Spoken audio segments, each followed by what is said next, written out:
wonderful. Thank you so much for being here for our first I won't say post-COVID, but post-start of COVID in-person coalition meeting. I think it's been 2.5 years since we've had folks here at a full coalition meeting in person. And we're trying it hybrid, and this is totally experimental, so thank you for rolling with us.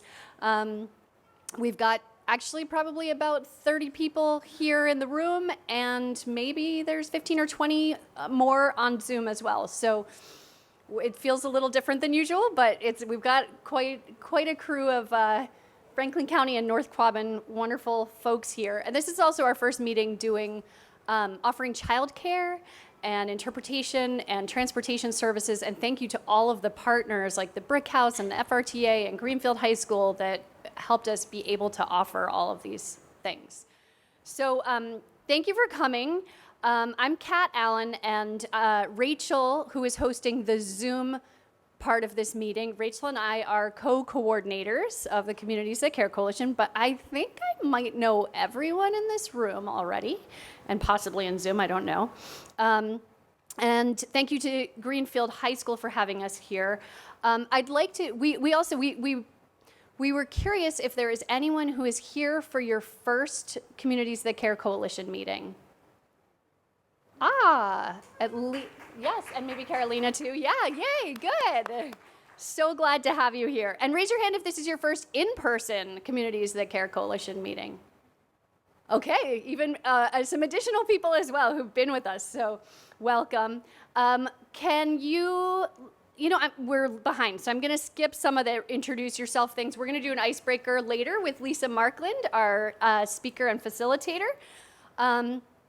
But I'm going to actually just say one thing, which is you got a list of coordinating council members on your way in. Once a year, we like to just sort of check in and share the names of who's on the coordinating council so that you can offer input into additional ideas and perspectives that we might want to seek out on our coordinating council. And I left some blanks there. There's also some little cards on your tables. The pink and blue cards are there for your feedback about anything. So please provide feedback about the meeting, about the coalition, about the coordinating council on those, and just leave them on your table if you'd like, or make sure or get them to someone, either way. So, and can you raise your hand if you're a part of the coordinating council? All right, great, thank you.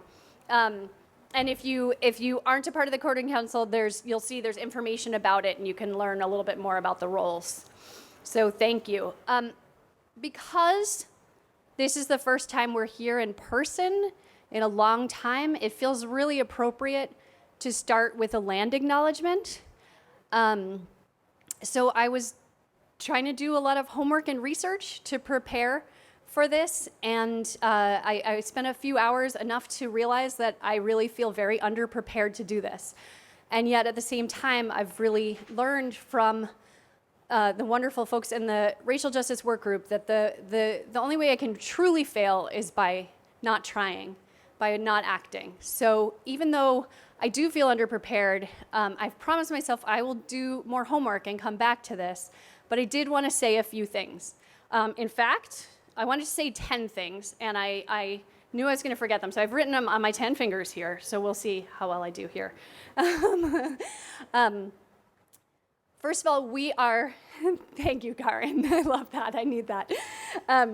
We are here on the homelands of the Nipmuc, the Pocumtuck, and the Wabanaki people who were removed from this land who were decimated by disease, who were slaughtered in wars, who were sold into slavery, and were forced into exile by the colonists who came here, including, in all likelihood, my very own ancestors. And yet, on the other hand, I have my positives and negatives and positives here because I'm trying to balance this out. On the other hand, this is still the homeland for many Native people, many Native communities. We are very fortunate here to have resources like the Okateo Cultural Center, like the Pocumtuck Homelands Festival, and I would like to learn about more. That's part of the homework that I've committed to myself. So if you know more, please come help educate me. And Lee Ellen and I were talking about maybe doing an event next year where we can all learn more together. So going back onto this side, yet nonetheless, as a whole, Native people are still very much marginalized in this area. And we see this in our student health survey data, that Native American students fare much worse in many aspects than any of their peers. And on the positive side, this is why we're here today. This is why we're talking about advancing racial justice in schools. This is why every one of you showed up in person on Zoom. So thank you.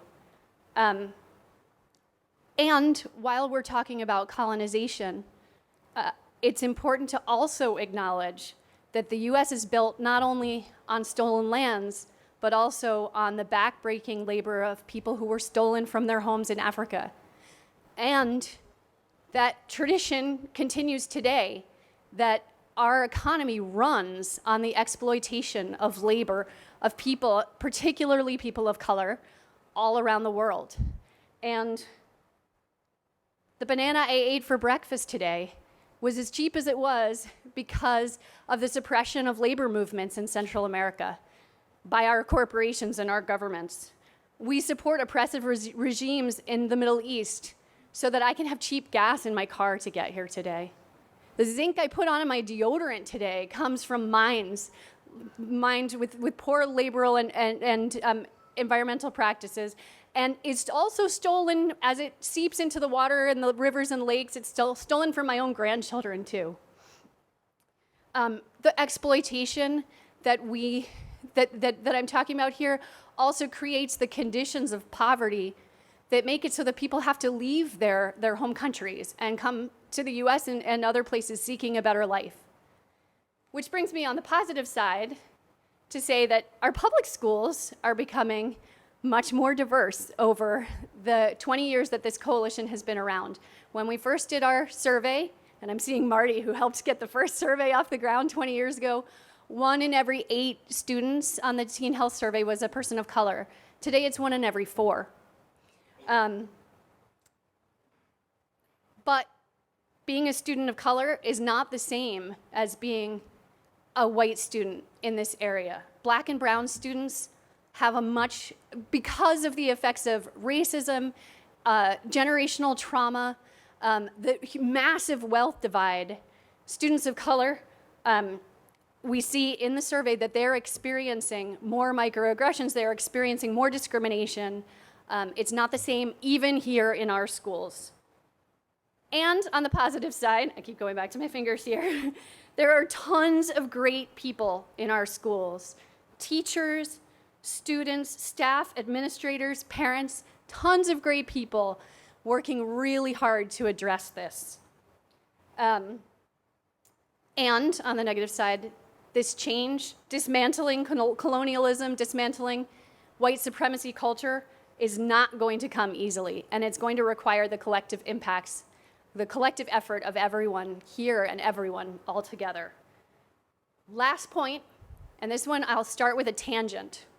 When 20 years ago, I went to a conference, and it was a Women's Fund conference, and a woman, the speaker said something that stuck with me forever. She said, the history of the women's movement can be summed up in 3 phases.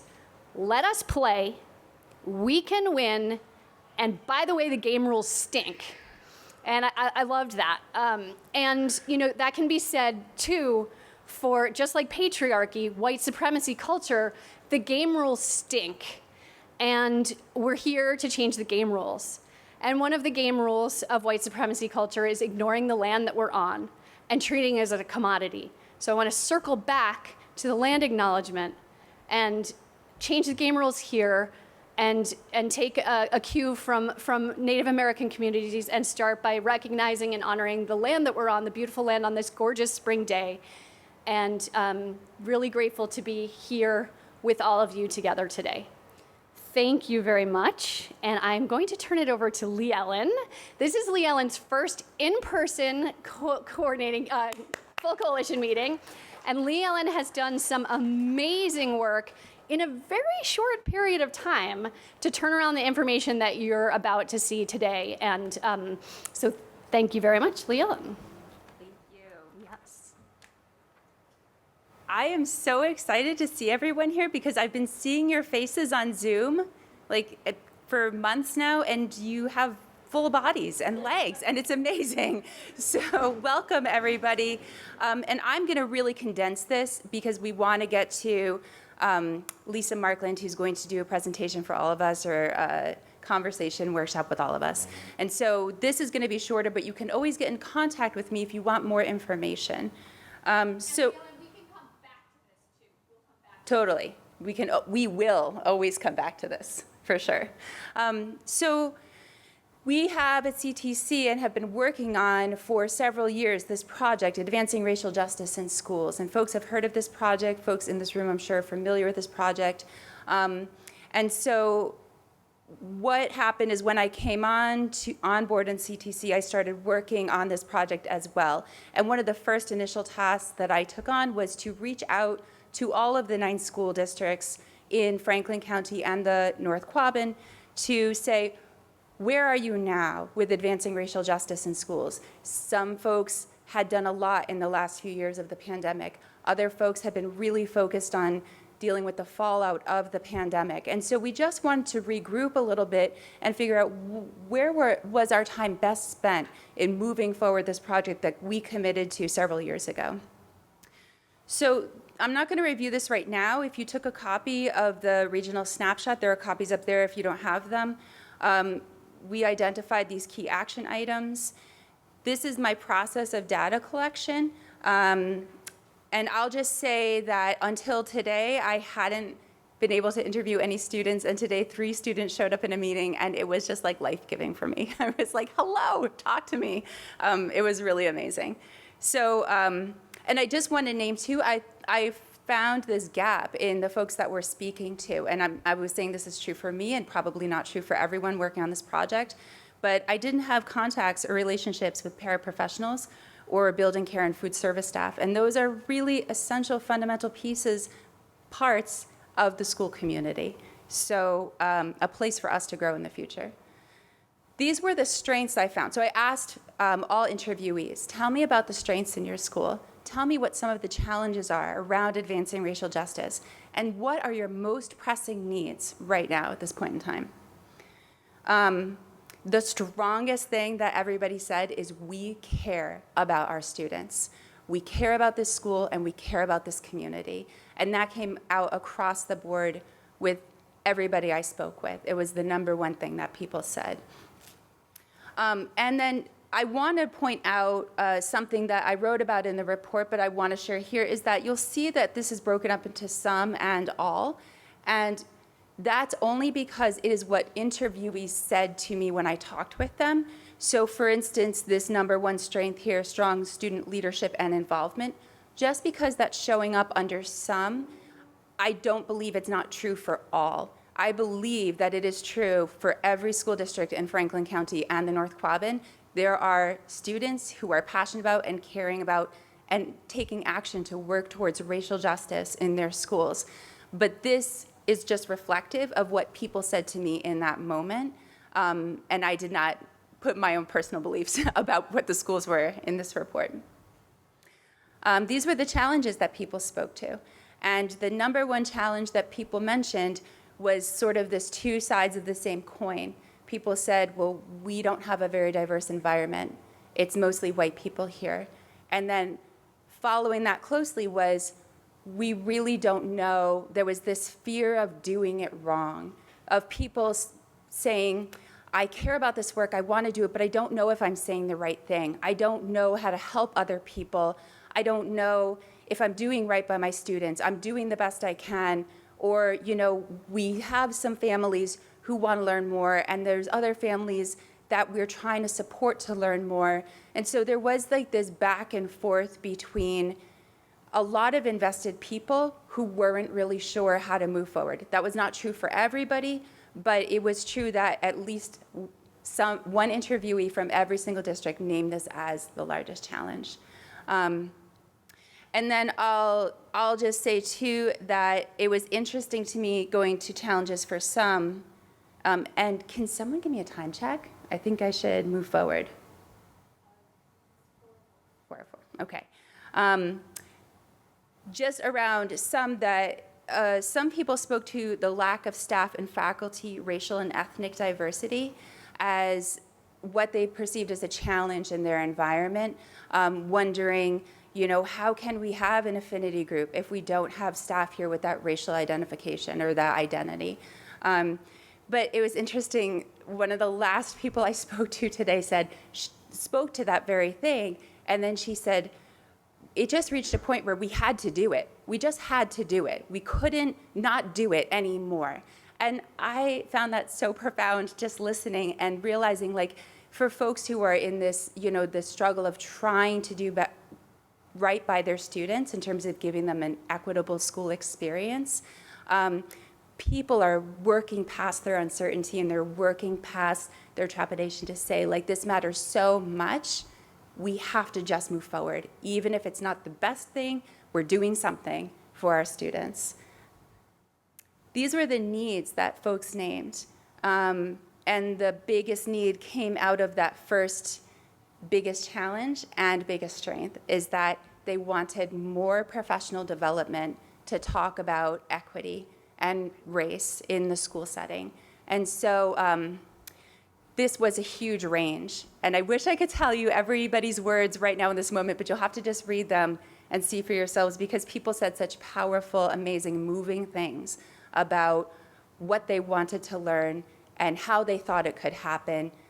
It was very inspirational to listen to all the interviewees.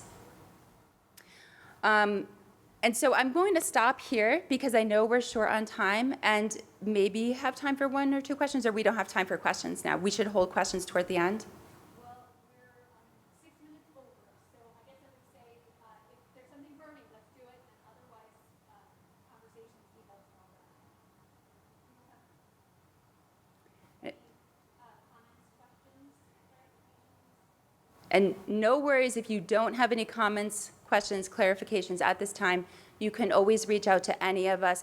And I do want to recognize Kydra Jacobs, who's sitting in the back over there, unaware that I'm saying this.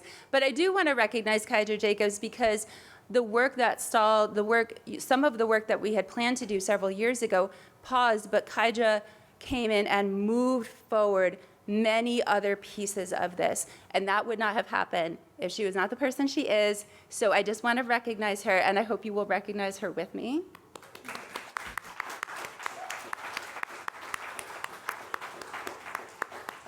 And you can all, oh yes, a question, comment?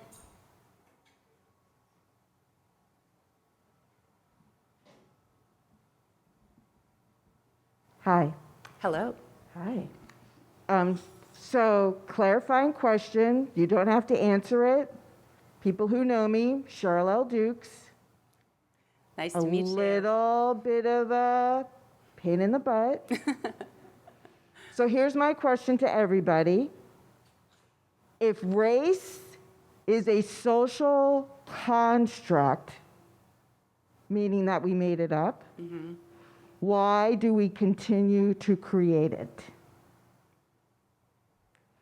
That's my first question.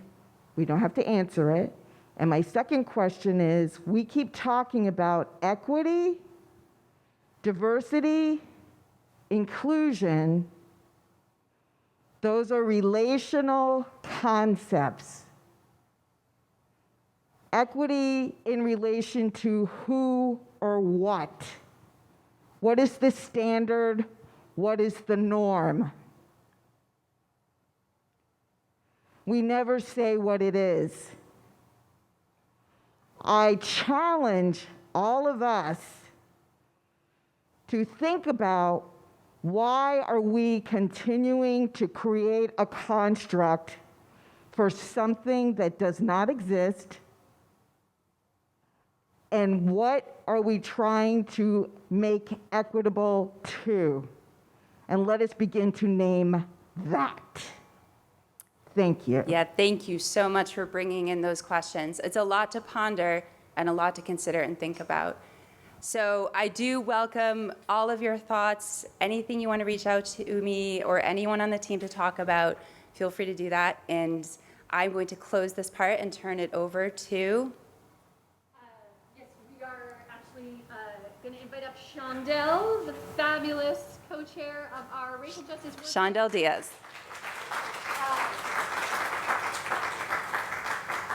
And Shondell is going to introduce our speaker, Lisa Markland, because Shondell is the person who introduced us to Lisa and her work. Good afternoon, everybody. Shondell Diaz. I go by she, her, hers. And today, because we're short on time, I would just like to present to you and welcome Ms. Lisa Markland.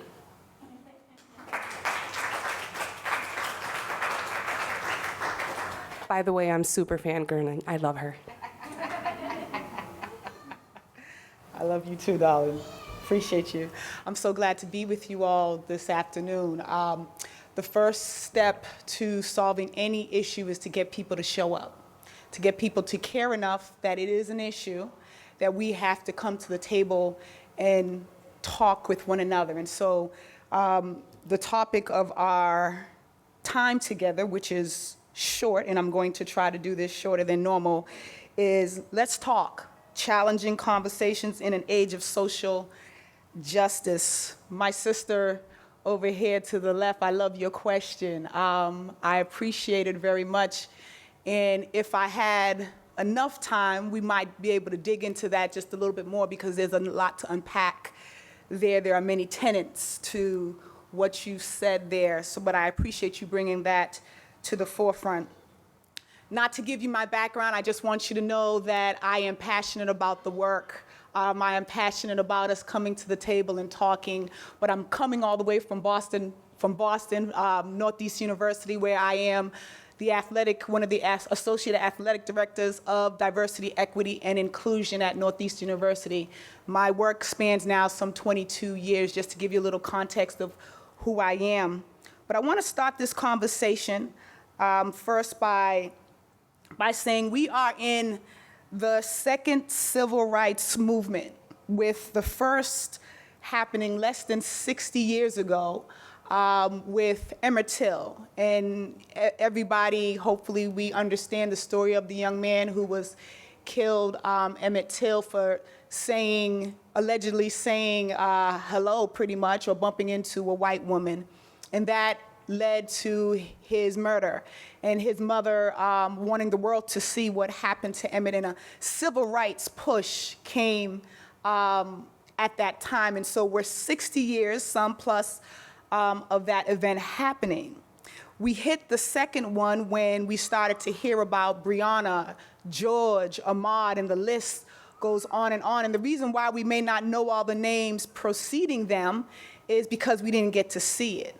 But we were witness to Ahmaud getting killed. We were witness to George getting killed. We heard and saw the damage that was done to Breonna Taylor's home. And so that fostered a movement, not just in the United States, but actually across the world for the first time. But not only that, we were in the middle of a pandemic. So two major events were happening all at the same time. And now what do we do? And so there came a rise, and everybody started coming together, and protests started happening across the country and across the world. And so, to your point, my friend, a fight for equity and equality is still the cry of people who were enslaved in this country, allegedly now free, through systems that govern our everyday well-being, continue to psychologically and physically send the message that your lives don't seem to matter as much. So what's the path forward when we have so much facing us?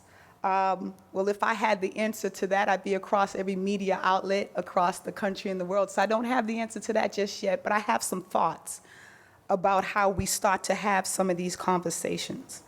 And it starts with this premise right here. All men, plural, are created equal, endowed by their Creator with the unalienable rights of life, liberty, and the pursuit of happiness. That was what Thomas Jefferson wrote in the Declaration of Independence in 1776, that all men are created equal, endowed, which means covered, by their Creator, with unalienable rights. That means it can't be taken away. It shouldn't have been taken away. We were given that, not by man, but by what he said, Creator. And the pursuit of happiness, which means that whatever I deem to be happy, I have the right to pursue that.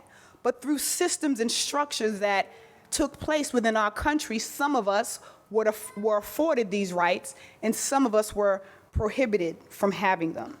So the goal of our short time together is that we have awakened awareness to what is happening. But to even have awakened awareness, I love how you had on your 10 fingers the differences in paying homage to our sisters and brothers who were here first before anybody. But talking about that, you have to have a foundational understanding of what is happening to fix any issue that is going on. That's number one. And so I want to start by doing something very quickly. Hopefully you all did it. I think I can see that you all kind of did it. So you should have two stickies on your shirts there. Okay, yep, okay, I can see better now. You have two stickies on your shirts. And what you're going to do is, some of you may know each other, but you might not know the answer to these questions. So you have a minute to win it. You have a minute to have a conversation. Find somebody, and you're going to read what they have on their shirt. And you're going to have a discussion about that. And then they're going to read what you have on yours, and you're going to kind of conversate with it. And I want you to find 3 people to do that with. So we have limited time, so you got to get up and you got to move. Hopefully everybody can, if there needs to be interpretation, then that will happen. So you got to get up and you got to move very quickly. Find somebody to talk to.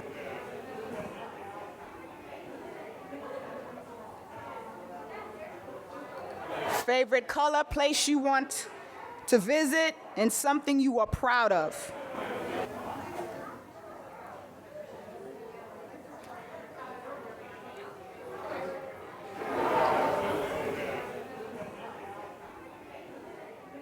So, what did you have to do to find out about whoever you were talking to? What were some components that were involved there?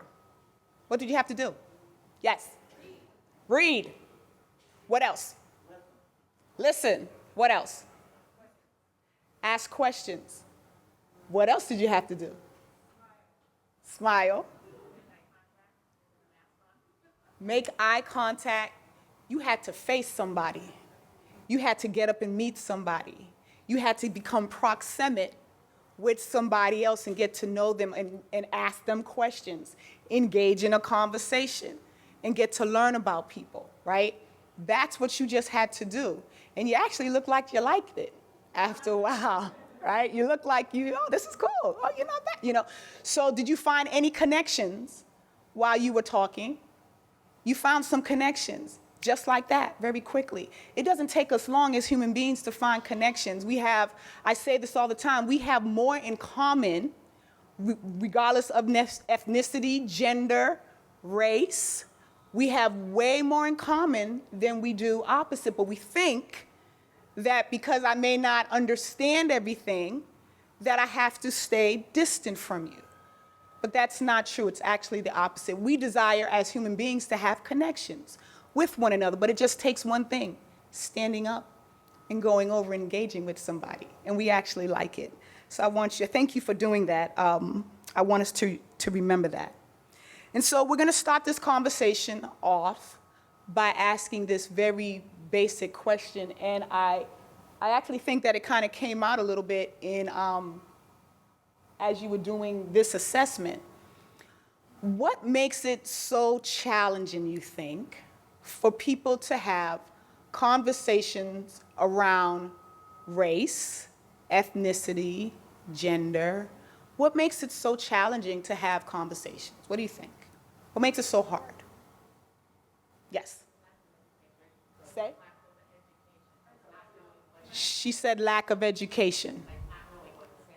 Like not knowing what to say. So lack of education and not knowing what to say. I'm going to do my best to repeat because I have to move pretty fast. Yes?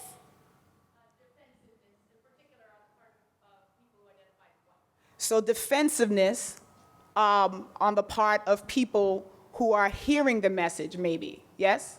Is that correct? Was that, yeah, okay. What else? What makes, yes? Hold on, Marty. Hold on. I got you. I think there's an anticipation that it's going to be awkward.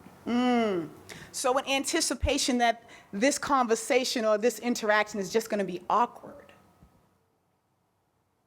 I'll say history, that the anticipation that things will be awkward based on the really tough history that our country, our world has had.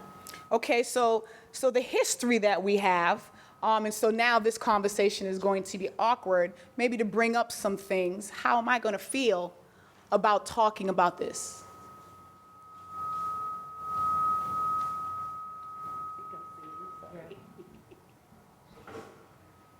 People who are assimilated into whiteness don't have to have the conversation because it benefits them. So people who have been assimilated into whiteness don't Have to have the conversation because they are the beneficiaries of it, and they have forgotten that their ancestors had their culture, language, traditions, habits erased so that they could be white in this country. So I'm just going to take it and kind of summarize. If I'm white in this country, I've been afforded the right to not even have to think about this or even have these conversations because of the privilege that their ancestors have, that path that their ancestors have made. I don't even have to really think about this. So why do I want to have the conversation? Might be one of the reasons.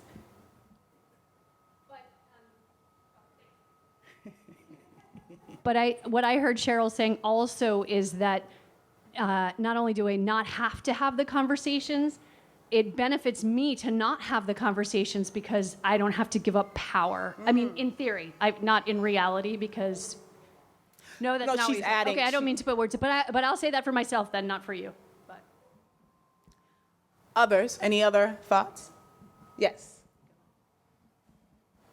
Confronting our own personal internal bias. So if I have this conversation, do I have to look inward and see where maybe I'm implicated in continuing to foster this and keep this going? And that doesn't feel good. So I don't really want that. So let me back away from it, all right? Any other thought? Yes.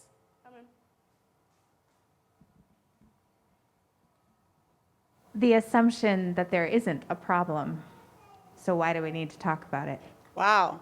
So this is the best country in the world. You come here and everything is great. We don't have those problems. No, we don't have any racial issues, right? So there's just this assumption that everything is equitable or equal for everyone. I put that on you, you didn't say that. But everyone, it's the same for everybody. Pull yourself up by your bootstraps, right? You can do better.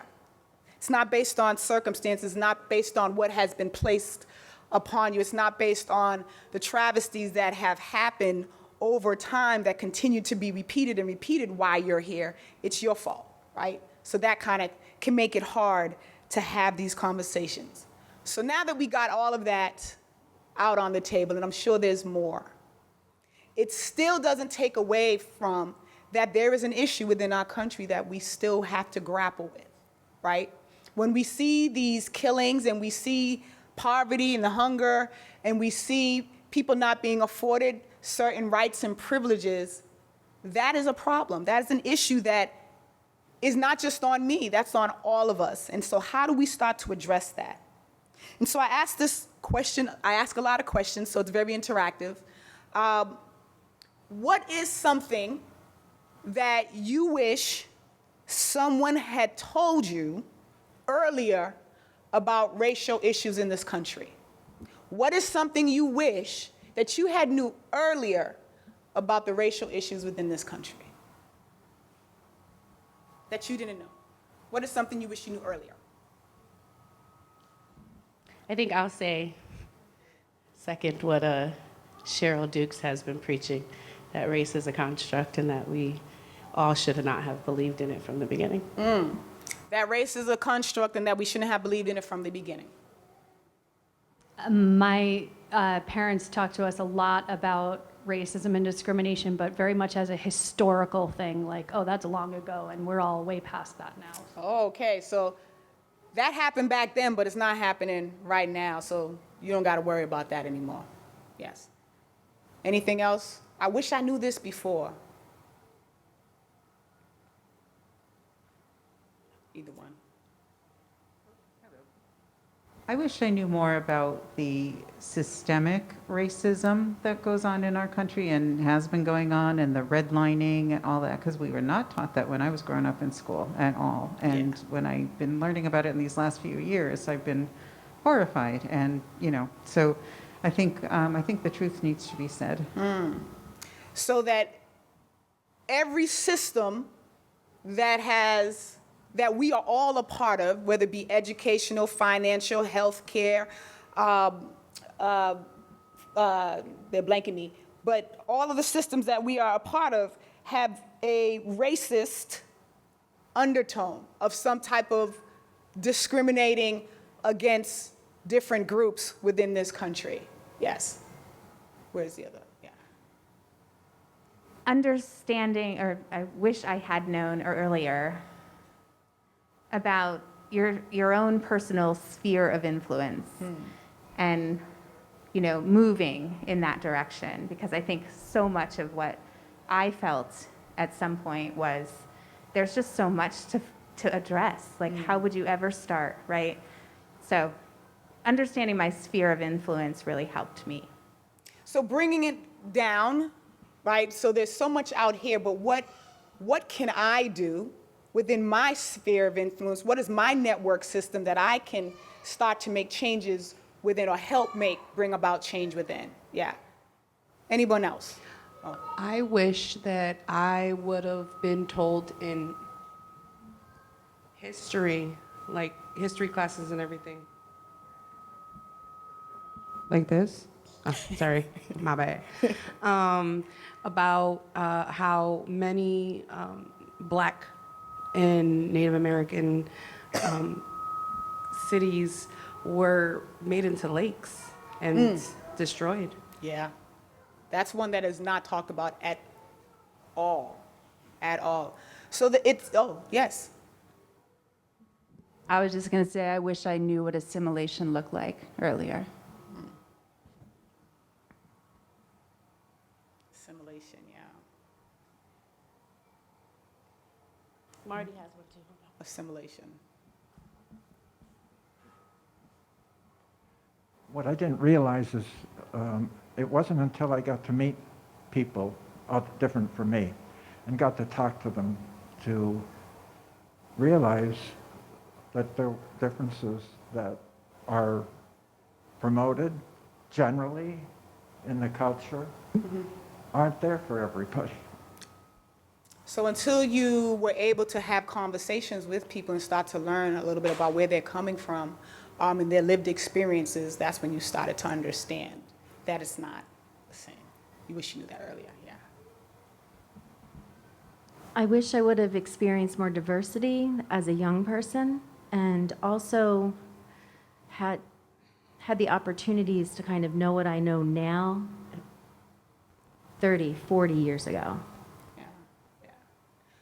So it's interesting, and I want to hear if more of you, it's interesting that right now in our country, we're having a struggle on when to start talking to our little ones about some of these things, right? So we're a little bit nervous to introduce them to some stuff that they need to know about. But here you are saying, I wish I knew and understood. I wish in my school that some of these things were taught.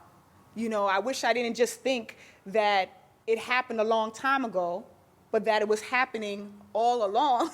It was continuing to happen. But we're having this struggle about, is it too early? I think it might be a little bit too early. But when is too early for them to understand that this is this, and we can do better, and we can do different? Someone said a long time ago, if you don't know your history, you're doomed to repeat it. right? We're doomed to kind of repeat what we don't know because we just follow patterns and we follow systems that continue to just be taught to us over and over. And you can't break cycles until you know what the cycle is that you need to break. And that comes with having an understanding and an awareness, right? So our young people do need to start to have these conversations at very young ages so they're not hard conversations when they get to our age, right? Because now we're riddled with fear, right? I don't want to say the wrong thing. I don't want to really offend anybody. So I'd rather not say anything. I'd rather be silent. I'd rather not act. And that does come from us not being taught a lot of things. So I love this little activity that I like to do, and this might take up a little bit of our time.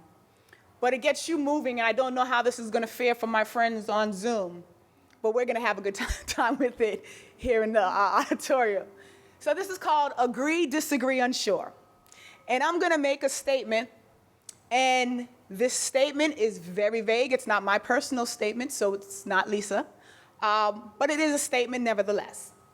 And how you feel about the statement, whatever comes to your mind about it, I'm going to ask you to kind of commingle on this side of the room. If you agree with the statement that I will read in just a moment, you're going to come and stand on this side of the room. If you disagree with the statement because of what you heard, I'm going to ask you to go stand on that side of the room somewhere over there. And if you're unsure because you're like, well, I agree, I disagree, and I have several thoughts, compelling thoughts, so stand in the unsure category and just hang out there for a minute. All right? Okay, so here's the statement. In today's society, people shouldn't see color. In today's society, people shouldn't see color. Agree, disagree, unsure. In today's society, people shouldn't see color. I agree, people shouldn't see color. I disagree that people shouldn't see color. And Lisa, I'm unsure. I don't know if people should see color. In the middle.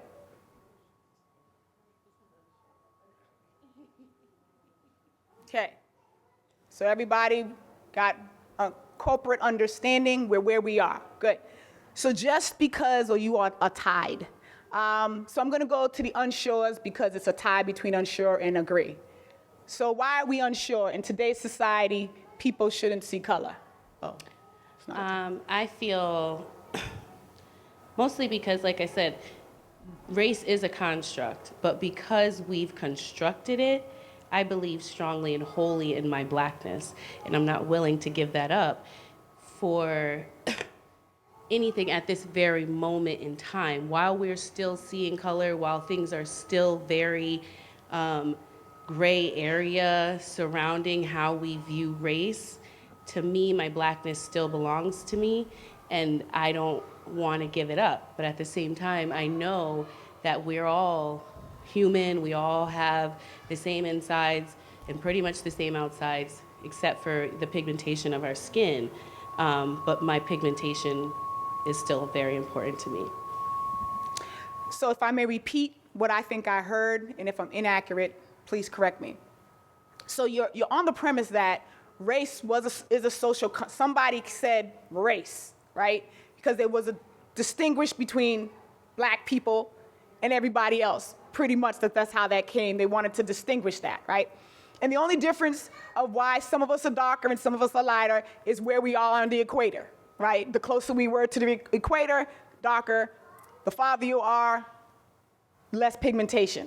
And so for you, though, I love my black. I love that skin color, right? It's radiant. But I know, and I don't want to give what that means up, but there's this other thing out here that is dividing us because of it at the same time. So you're in the middle, between two opinions. Got you. Thank you. I'm just gonna, I feel the same way. I love who I am. I love, my culture, and I love the background behind my culture. So I just want to, but I understand everything else. Yeah, you just want to be. Yeah, I'm definitely unsure now because today is the first time I heard of it being a social construct. So now I'm like, well, that, that makes it much more complicated to me now to think about it that way, as opposed to something, that's like part of our identity. Yeah. Thank you. Thank you. I think your hand was up. Was it up? Yeah. Okay. Yeah, I would like to say that I totally disagree. I mean, I think that it's important to see color because when you don't, it's like you are not acknowledging like people experiences and people backgrounds. And I think that as much as people saying like we are the same, just like with different skin color, it's not. In the U.S., that is not true. So I feel that when you are like colorblind, it's like you are denying people experiences, people's humanities, and I am totally against that. Thank you. So I want to acknowledge people's experience, and you will understand that I have a lived experience based on what you aesthetically see, right? I have some type of experience, and just to say that that doesn't exist is a problem for you. Thank you. I don't know where the mic went. Oh, there it is. This sort of follows up on something that Carolina said, that when you asked the question about what do you wish you had known differently, something I didn't think of until the very end, but one of my close friends was the only black girl in school. And I was close friends with her from 4th through 12th grade, and we never talked about, I never knew, especially those early years, I didn't know that she was experiencing racism. I didn't know, and she was aware of that, but she didn't talk with any of her friends. And, I think acknowledging color would have helped me. Like, I grew up very colorblind, and in that way I was not able to be an ally to her because I didn't understand that racism still existed and she was still experiencing that. Thank you. Anybody else disagrees? There's a lot of you over there. Why do you disagree that you should see color? So I disagree because I feel like there was a point where there was a time in my life where I thought, well, we should all be colorblind, where I was really feeling that. But I also, I don't feel that way anymore because I think it's important to see each person as who they are. And whatever, an individual looks like, just knowing that inside them they have their own personality, their own everything, their own culture, their own heritage, I don't think we can make assumptions based on it, but it just is just seeing the beauty of who they are. So, just acknowledging that and acknowledging that, maybe their ancestors came here from a different land. What's their story? And, I think we need to share that information.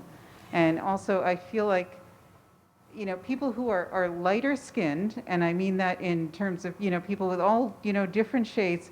Some people assume that white people might have the same heritage. Well, of course that's not true, Just as black people don't always have the same heritage, and, people from all different countries don't. So I feel like it's really important to acknowledge and celebrate those differences in order to help us come together and appreciate each other. I want to tease out how you said not to assume about people just because they may look not the same. And that's an important component of this. There are a lot of assumptions that, like you said, just because someone aesthetically is white, we assume that their lived experience automatically is the same. There may be some privilege that may be afforded to them, but their lived experience, there's so much more there.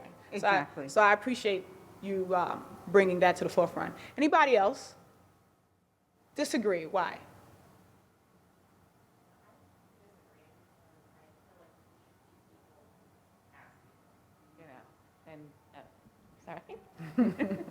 You should see people as people, and that includes their color, because that's part of who they are. It doesn't tell you much about their ethnicity. It doesn't tell you much about anything else, but I do believe that you should see people, actually see them. See them. I see you. Yes. I see everything about you. I want to recognize it. I want to appreciate it and celebrate it, right? Yes. My friend, are you in the agree? Yes?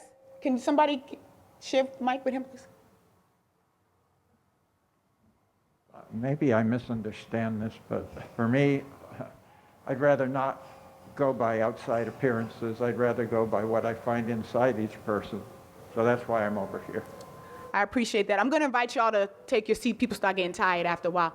So you can take your seats. No, you understood it perfectly. And from what I just heard you say. And so you're saying, I want to appreciate the person that I'm seeing, not based on their color or anything. And so what sometimes may get lost, and I think my friend, I think that's what you were saying overall, is I should not respond because of an assumption that I'm making about somebody. I should not react because of an assumption or a stereotype that has been prescribed to certain groups. But acknowledging or understanding people's ethnic backgrounds and their culture and the richness of their cultures, that's important. That is important to draw forward. Not because, oh, Lisa is aesthetically, she looks black, so I can make the assumption that she's angry. I can make the assumption that she's aggressive. I can make the assumption that she's loud. And the things that typically are ascribed to black women, right? Or Latinx women, right? These things are prescribed to us. But does that mean that that's true? No, right? Does that mean that, or prescribed to a white woman, passive aggressive, right? Come at, like, don't come straight at it. We'll kind of come around it. Don't address issues, right? Like to do things on the back. That's an assumption.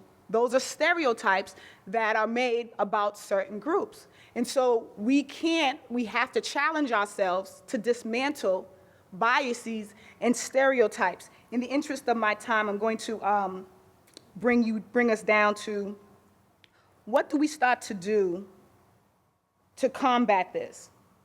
And so when we talk about racism, there are some elements that happen that build up to racism, the system of racism. Biases, prejudices, interpersonal relationships that happen between individuals where these microaggressions might be being displayed in jobs, in schools, in healthcare. Those are interpersonal relations that are toxic, that are traumatic to certain groups that we as individuals, to my friend's point earlier, where am I implicated? What are some of my actions that I'm doing? What are some of the biases that I may have? What are some of the prejudice that I display that I don't even know? I tell this story all the time. One time I was going to the mall, and I got out of my car, and I was on my phone, and as I walked past this one car, I heard the doors lock. And it kind of startled me because I thought I was by myself. And so when I looked up, there was a white woman in the car. And she looked dead in my face and was just like, psh. I was like, what? I'm on my phone. I wasn't even thinking about you, right? I'm just walking here, right? But there was obviously some bias, some prejudice that she had that I would leave my phone, right, and go over to the car and whatever and do something, right? So what actions, what things do I do potentially that are within me that I've learned through society, through lack of education, that I continue to perpetrate, right? And thinking about the system, the school system, how does that perpetrate some practices on our young people, right? And how do we combat that? And so I'd like to quote a woman. Her name is Dr. Beverly Tatum, and she is a professor at Spelman. And she says that racism, like other systems of oppression, is not only a personal ideology based on a racial prejudice, but a system involving cultural messages and institutional policies and practices, as well as beliefs and actions of individuals. So for racism to exist, we as individuals in our practices have to manifest them. And once we start to switch our behaviors, then those racist practices hopefully one day will be dismantled. And so in my conclusion, things to consider. one thing that hopefully that we can consider is to be open to having conversations, to be open to having conversations. And then I call this the ouch effect. Ouch. When someone says, hey, Lisa, I didn't really appreciate that you did that. Ouch. Ouch. Right? But take the ouch, roll with it, and just accept that it wasn't my intentions to do that, but I did.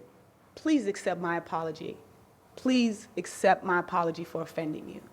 When someone says, I'm sorry, where do you go from there? Where do you go from there? But when I immediately go to defending my position and what I did, that's when tensions start to rise. Because now I don't feel heard. Now you're denying my experience. I experienced it, you can't take that away from me. That's how I experienced it. So just, if I could, ouch, but I apologize for causing that offense to you. Remain committed to learning about the systems of oppression that fall on different marginalized groups in this country, and becoming proximate to the issues. Understanding, gaining knowledge, gaining understanding about what is happening to marginalized communities within our country. And finally, I would like to quote a young lady who I'm quite fascinated with these days, and she's so ahead of her time, but relevant for our time. And her name is Amanda Gorman. And she wrote this and spoke about this in the presidential inauguration, and it's in her little pamphlet book called The Hill We Climb. And I'm just gonna read a few excerpts, and I can't do it like she did. I wish I could, but I can't. She said, though, when the day comes, we ask ourselves, where can we find light in this never-ending shade? The loss we carry, a sea we must wade. We've braved the belly of the beast. We've learned that quiet isn't always peace.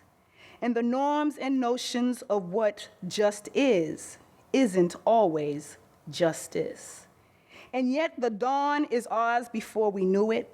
Somehow we do it. Somehow we've weathered and witnessed a nation that isn't broken, but simply unfinished. And yes, we are far from polished, far from pristine. But this doesn't mean we're striving to form a union that is perfect. We are striving to forge our nation with purpose. I challenge us that in everything we do, especially when we're talking about issues of social injustice, to be purposeful in how we are going about it. I thank you. I hope I'm on time. Thank you. I thank you very much. Very much.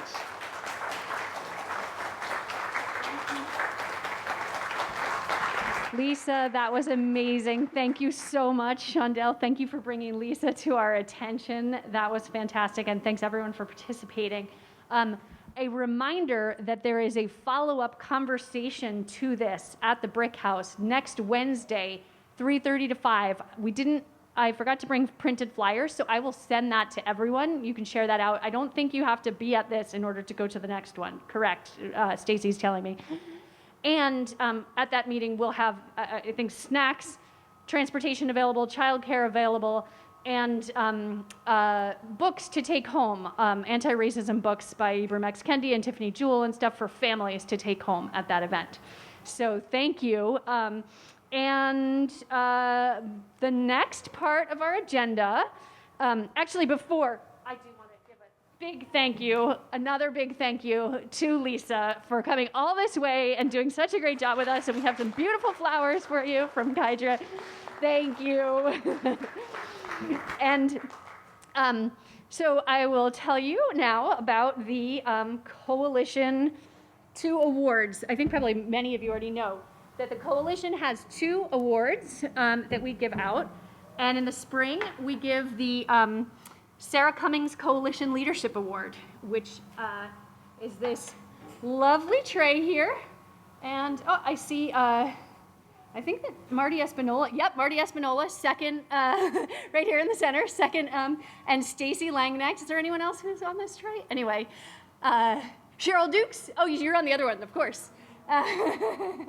We all are excited about the awardee, but we agreed that Kydra could give the award. So Kydra, come on up. But in the meantime, while you're coming up, I'm going to give to Amanda the framed picture of Leon from last year, the award winner from last year. So Amanda's going to bring this back to Leon. Thank you to Leon for that. And thank you. You have two mics there, though. Which one I don't know which one I should. Which one do you want? This one's fine. Hi, everyone. Thank you so much. There's another thank you to Lisa, and thank you to Shondell. Thank you both. That made it such a more dynamic meeting than I've been to in a very, very long time. So that's awesome. I also want to thank everyone for bearing with my children. I appreciate you all so much. And I hope that it didn't take away too much from everything that was going on here. But I personally know Shondell. We've been working together for some time, and you look amazing tonight. You are such an amazing, powerful woman, and I just wanted to say that that's not written down, but now I'm going to read what's written down, that I just had to have that moment. Okay. Shondell Diaz, born and raised in Springfield, Massachusetts, Shondell is a spiritual Latina, married mother of 4 with lived experience in homelessness. She is currently, and this is going to get big because she's got a lot going on, okay? She is currently the 3-county continuum of care coordinated entry specialist with the Community Action of Pioneer Valley. Shondell has worked in many roles over the last 14 years, including as a CNA in local skilled nursing facilities and a skills trainer and options counselor for Stavros. Shondell is a fierce advocate for anyone who she can be a voice for. Shondell co-chairs the CTC Racial Justice Work Group and is on the Rural Development Incorporated Board of Directors, initiated the Hampden County Resource Network, facilitates the COC Equity and Inclusion Committee, and is a consult for the Reimagining Shelter Project for the National Coalition of Homelessness. Shondell strongly believes in the systematic change is needed to end homelessness, promote disability rights, dismantle systems of white dominant culture and oppression, and integrate racial justice and equity into our social, economic, and school systems. So please, everybody, please welcome Shondell Diaz.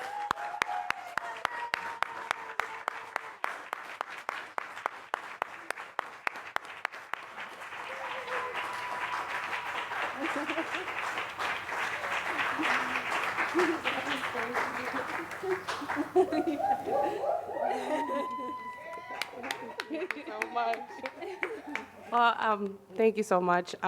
When I got the call from Kat, I really was very surprised. I don't do what I do for recognition. I do what I do because I need to be a voice. We all need to be a voice. And if we actually open up, we listen, we understand, we comprehend, change can be done. Thank you.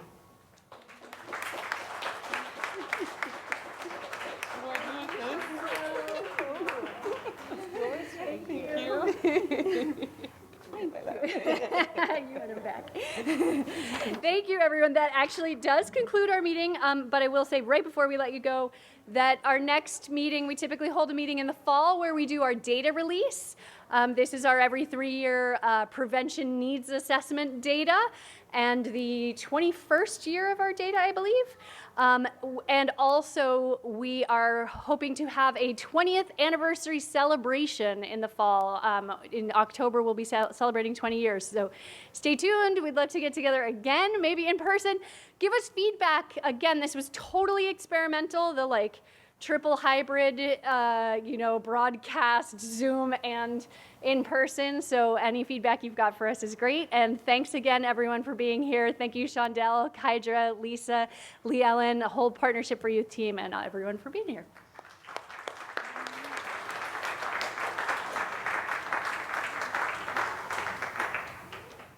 Oh, and thank you so much to Nick for GCTV. Woo!